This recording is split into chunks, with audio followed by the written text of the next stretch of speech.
an insulated cylinder of volume 60 centimeter cube is filled with gas at 27 degree Celsius and 2 atmospheric pressure. അപ്പോൾ ഒരു insulated സിലിണ്ടറിന്റെ volume 60 ഉണ്ട്, 27 degree Celsius ടെമ്പറേച്ചറിൽ 2 atmospheric പ്രഷറിൽ ഒരു gas fill ചെയ്തു.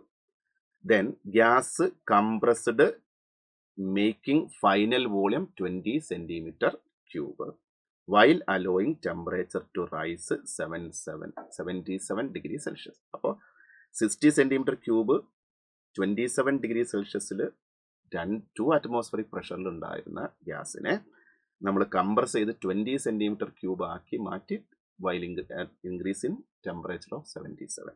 Final pressure is. അപ്പം നമുക്ക് ഐഡിയൽ ഗ്യാസ് ഇക്വേഷൻ അറിയാം. P V is equal to ആരാ? NRT. അല്ലെങ്കിൽ P V by T equal to N into R. അത് നമുക്ക് എന്തെന്ന് പറയാൻ പറ്റും? Equal to a constant. അപ്പോൾ ഇവിടെ നമുക്ക് എങ്ങനെ എഴുതാം?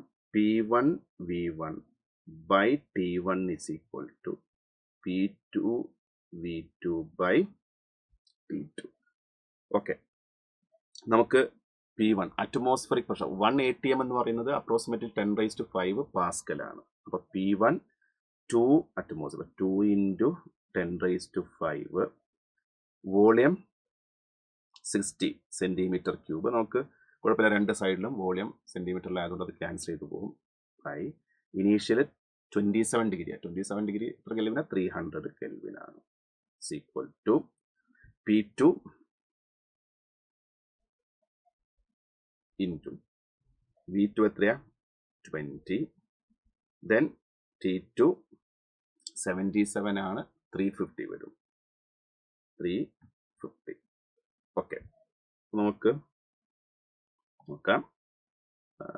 60യും 20യും 3 ടൈംസ് വരും അല്ലേ? Then P2 is equal to 350 into 2 into 10⁵ by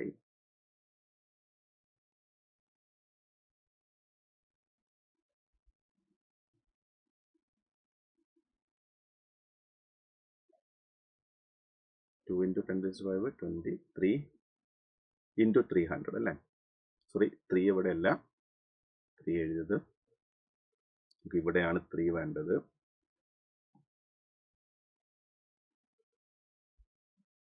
അപ്പോൾ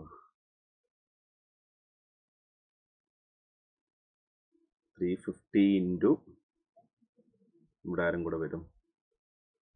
350 ഇൻറ്റു 3 ഇൻറ്റു 2 into 10⁵ by 300. അപ്പോൾ 3 by 300 100, 700 by 100. അപ്പോൾ 7 into 10⁵ പാസ്കൽ ആണ്.